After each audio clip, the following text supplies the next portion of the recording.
Julie Moss Herrera. I'm here this afternoon to tell you some stories from my new book, Old China Through the Eyes of a Storyteller. And I will sign books afterwards. So the first story that I'm going to tell is a writer's story. It's called Toi Chow, Push or Knock.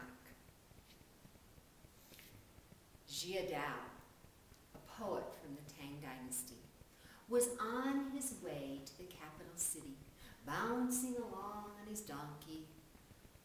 He was going to take the imperial exam, which he had failed several times, when night overtook him. The sun went down, the moon rose, and seeing the bright moon made him think of a new poem. He wrote, "The birds perch in a tree by a pond. A monk pushes the door under the moonlight." And then he thought, should the monk push the door or knock at the door? I wonder. Well, I can't figure it out now. I will sleep on it. Wisdom always comes with the first light. And so he dismounted from his donkey and went up to a temple that he had seen. He knocked on the door. It was opened. A monk showed him to a room. And as he was getting ready for bed that night, he kept thinking about his poem and asking himself, push or knock? Push or knock? I'd better sleep on it. And so he lay down and fell asleep. In the morning, he was no wiser than he had been the night before. And after a little rice and a cup of tea, he mounted his donkey and set off for the capital city again, thinking about his poem and which word should he use, push or knock. Now, in the capital city of Xi'an, Han Yu, famous scholar poet, was also a high official. And when he was carried through the streets in his sedan chair, everyone was expected to get out of his way and to bow low.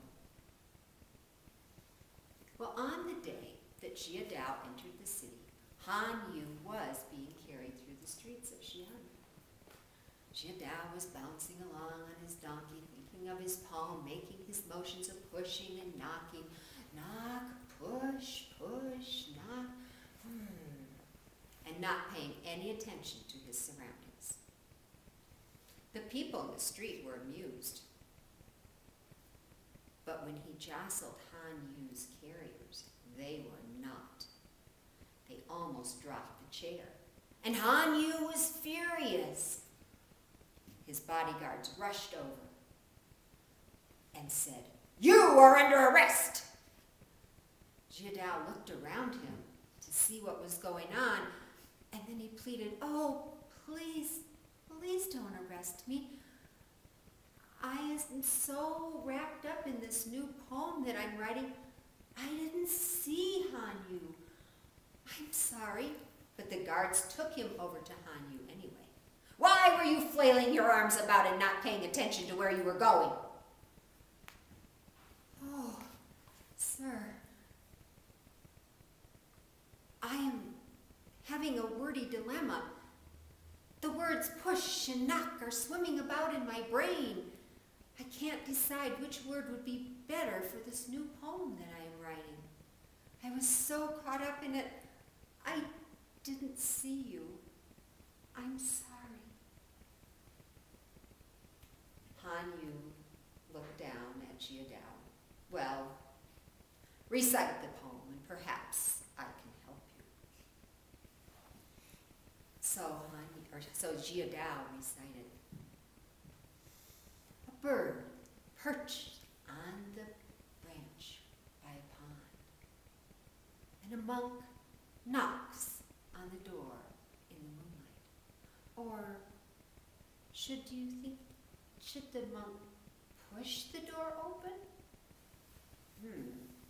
Said Han Yu. That is a dilemma. Let us go and discuss it. And so off they went together, discussing the poem, acting out the emotions of pushing and knocking, pushing and knocking. Eventually, Han Yu favored the word knock, because then the poem would go from tranquil to raucous, from yin to yang. Yeah.